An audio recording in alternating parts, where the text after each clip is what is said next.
कुछ ऐसे construction ideas की जो कि इससे पहले आपने यकीनन कभी नहीं देखे होंगे। शुरुआत करते हैं इस वीडियो की, लेकिन उससे पहले आपसे रिक्वेस्ट है चैनल को सब्सक्राइब करिएगा, वीडियो पसंद आए तो लाइक करना बिल्कुल मत भूलिएगा। नंबर 12, डिस्टो। फुटपाथ में जो टाइल्स बिछाई जाती हैं उनके बीच में थोड़ा सा गैप होता है और आपने अक्सर देखा भी होगा कि उस गैप के बीच से हल्के फुल्के पेड़ पौधे वगैरह निकल आते हैं जो कि देखने में काफी खराब लगते हैं। इस प्रॉब्लम के सोल्यूशन के लिए सिस्टम को डेवलप किया गया है जिसका इस्तेमाल करके आप इस सिचुएशन से बच सकते हैं। दरअसल टाइल्स बिछाते समय इस तरीके की रॉड का इस्तेमाल किया जाता है जिसे कि आपको जमीन में पहले ही ड्रिल कर देना होता है, यानी कि कंक्रीट बिछाने के बाद आप इस रॉड को सेटअप करते हैं जो कि टाइल्स की बेस को न सिर्फ मजबूत बनाता है बल्कि ये भी इंश्योर करता है कि फ्यूचर में इससे कोई पेड़ पौधा वगैरह बाहर निकल के नहीं आएगा। वहीं इसके ऊपरी हिस्से में जो हल्का सा गैप आ जाता है उसमें फिलिंग भर दी जाती है बाद में, जिसके बाद टाइल्स की फिनिश देखने में काफी अच्छी लगती है। तो आप इससे पेड़ पौधे निकलने वाली सिचुएशन से बच सकते हैं इस तरीके के सिस्टम की मदद से। नंबर 11, स्टिलम। अगर आप एक गार्डन डेवलप कर रहे हैं और आप चाहते हैं कि जो ग्रास हो वो आपको छोटे छोटे ब्लॉक्स के रूप में दिखाई दे, तो इस तरीके का सिस्टम आपकी काफी हेल्प करने वाला है। दरअसल ये एक तरीके के छोटे छोटे ब्लॉक्स होते हैं जिन्हें कि पूरे गार्डन में चारों तरफ बिछा दिया जाता है, जिसके बाद अगर आप इसके ऊपर मिट्टी डालकर घास लगाते हैं तो घास आपको छोटे छोटे हिस्सों में ही दिखाई देगी, यानी कि इन ब्लॉक्स वाले हिस्सों में तो घास आसानी से आ जाती है, लेकिन जो इन ब्लॉक्स की बाउंड्री होती है वहाँ पर घास नहीं आती है। ये चीज गार्डन में देखने में काफी अच्छी लगती है, जिसका इस्तेमाल आप भी गार्डन को बेहतरीन तरीके का लुक देने के लिए कर सकते हैं। नंबर 10, सैम्पर ग्रीन। आजकल घर इतने छोटे छोटे हो गए हैं कि ऐसे में आपको एक डेडिकेटेड गार्डन मिल जाए ये एक बहुत लक बाई चांस वाली बात है, लेकिन बहुत लोग अपने घर की छतों पर ही गार्डन बना लेते हैं, जिसका एक एग्जांपल आप यहाँ पर इस वीडियो में देख रहे होंगे। दरअसल ये एक तरीके का ऐसा सिस्टम होता है जिसकी मदद से आप अपने रूफ टॉप पर ही गार्डन बना सकते हैं। बस इसके लिए आपको पहले तो एक मैटिंग दे रखी होती है जिसे पूरी छत पर बिछा देना होता है, जिसके बाद आपको व्यवस्था करनी होती है ड्रेनेज सिस्टम की, और फिर आपको नेचुरल ग्रास मैट मिल जाती है जिसे कि आपको पूरी फ्लोरिंग पर बिछा देना होता है। और एक समय बाद ये आपको नेचुरल गार्डन वाली फील देने वाला है, क्योंकि ये घास धीमे धीमे सेट हो जाती है उस फ्लोर पर और ग्रो करना शुरू कर देती है। तो इस तरीके से आप अपने रूफटॉप पर आसानी से एक छोटा सा गार्डन बना सकते हैं जहां पर आप अपने पसंदीदा पेड़ पौधे लगा सकते हैं और हरी घास पर बैठकर आराम कर सकते हैं। नंबर 9, एमरी मैक्स स्टिल्ट ड्रेन। अगर आप एक आर्टिफिशियल गार्डन बना रहे हैं तो ऐसे में आपको ड्रेनेज सिस्टम भी मेंटेन करना पड़ता है, जिससे कि अगर बरसात का पानी घास वगैरह पर पड़ता है तो वो अच्छी तरीके से बाहर निकल जाए। तो इसके लिए आपको इंस्टॉल करने पड़ते हैं इस तरीके के ड्रेनेज पाइप्स को जो कि इस ड्रेनेज सिस्टम से जुड़े रहते हैं। एक तरीके का ये ड्रेनेज सिस्टम होता है जिसे कि आप लॉन की एक तरफ इंस्टॉल कर सकते हैं और साथ ही एक फ्लेक्सिबल पाइप के जरिए इसे आप अपने नॉर्मल ड्रेनेज सिस्टम के साथ कनेक्ट कर सकते हैं, यानी बरसात का पानी जो भी गार्डन से आएगा वो फौरन इस ड्रेनेज सिस्टम में चला जाएगा। ये सिस्टम काफी फ्लेक्सिबल इसलिए हो जाता है क्योंकि इसका साइज काफी छोटा रहता है, उसे खास तौर पर बनाया भी आर्टिफिशियल गार्डन्स के लिए ही गया है। पाइप के फ्लेक्सिबल होने की वजह से इसे कहीं पर भी इंस्टॉल कर दिया जाता है, चाहे भले ही जगह कितनी भी कम क्यों ना हो। तो अगर आप एक ऐसा ड्रेनेज सिस्टम चाहते हैं जिसे कि फ्लेक्सिबिलिटी के साथ इस्तेमाल किया जा सके तो इसे इंस्टॉल कर सकते हैं। नंबर 8, ग्रिपल टेरालॉक।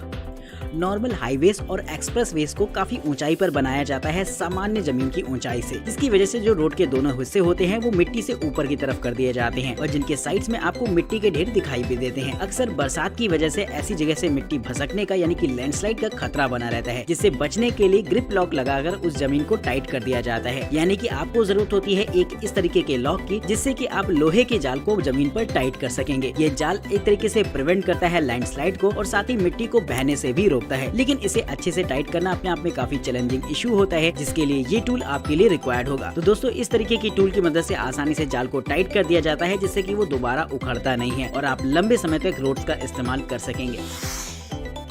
Number 7, lift sol.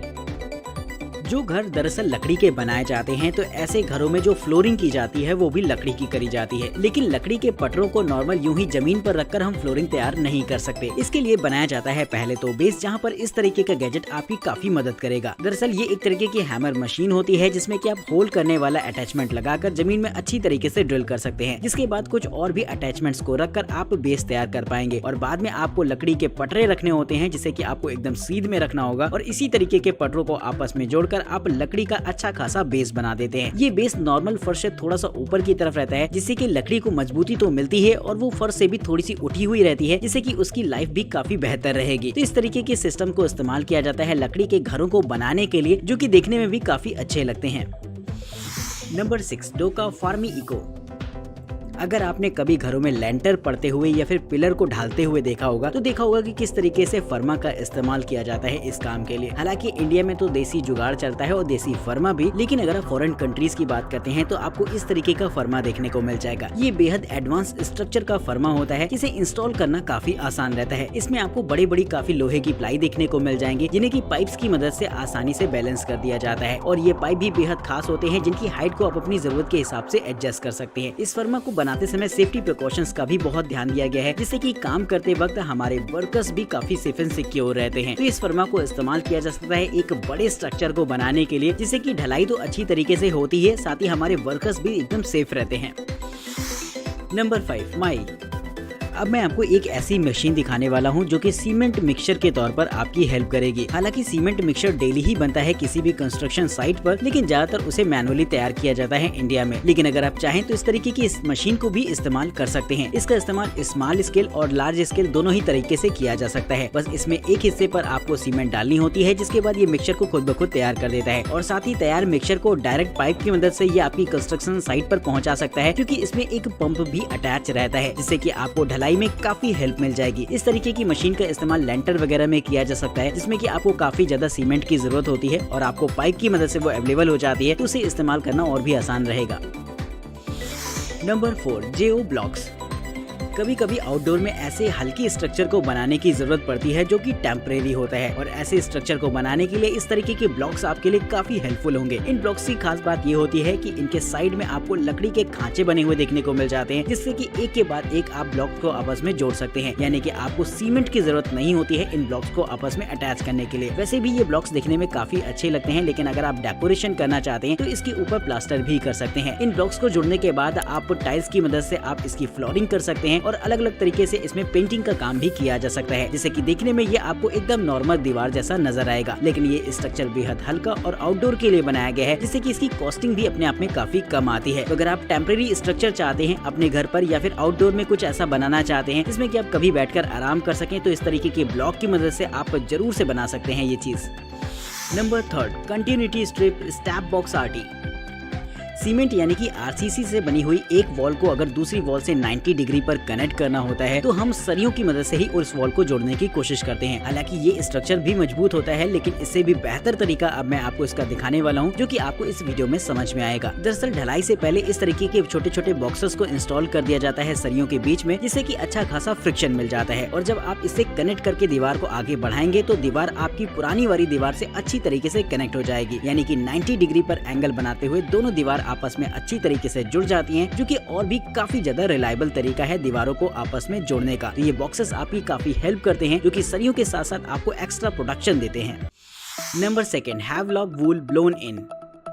ज्यादातर प्रोफेशनल रूम्स और स्टूडियो में इंसुलेशन का काम किया जाता है, जहां पर बाहरी दीवारी परत में ऐसे इंसुलेटिंग मटेरियल को भरा जाता है जिससे कि वो टेम्परेचर प्रूफ और साउंड प्रूफ दोनों ही हो जाए। तो इस काम के लिए इस्तेमाल किया जा सकता है इस तरीके के ब्लोअर को, और इस प्रोसेस का इस्तेमाल करके आप अच्छी तरीके से इंसुलेशन प्रोसेस कर सकते हैं। दरअसल ये एक तरीके का ऐसा ब्लोअर होता है जिसमें कि रुई के छोटे छोटे टुकड़ों को ब्लोअर की मदद से थ्रो किया जाता है। अगर आप वॉल में इंसुलेशन का काम कर रहे हैं तो पहले नेट लगाकर आप अच्छी तरीके से इंसुलेटिंग मटेरियल इसमें फिल कर देते हैं, जिसके बाद आप ऊपर इंटीरियर का काम कर सकते हैं, जिससे कि दीवार में मल्टीपल लेयर्स भी बन जाती हैं, और साथ ही ये आपकी दीवार साउंड प्रूफ हो जाती है। तो इस तरीके से इंसुलेशन का काम करने के लिए इस सिस्टम को फॉलो किया जा सकता है, जो कि मुझे भी काफी इंटरेस्टिंग लगा है।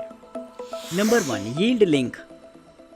आजकल बहुत से घरों के बारे में आपने सुना होगा कि उसे लोहे के फ्रेम द्वारा बनाया जाता है। दरअसल इस वीडियो में भी आप एक तरीके का ऐसा ही फ्रेम देख रहे हैं, जिसका इस्तेमाल टेम्परेरी स्ट्रक्चर को बनाने में कर सकते हैं। दरअसल इस तरीके के लोहे के फ्रेम आपको अलग अलग देखने को मिल जाएंगे, जिसे कि आपको ऑन साइट असेंबल करना होता है। बस इसके निचले हिस्सों को बेस से कनेक्ट करना होता है, जिसके बाद आप स्ट्रक्चर बड़ी ही आसानी से बना सकते हैं। वही ये फ्रेम कस्टम बिल्ड होते हैं, जिन्हें कि हर स्ट्रक्चर के हिसाब से अलग अलग तैयार किया जाता है, यानी कि एक ही स्ट्रक्चर से आप अलग अलग तरीके की बिल्डिंग्स नहीं बना सकते। और इन स्ट्रक्चर को आपस में जोड़ने के बाद आपको एक शेप मिल जाएगा, जिसके अंदर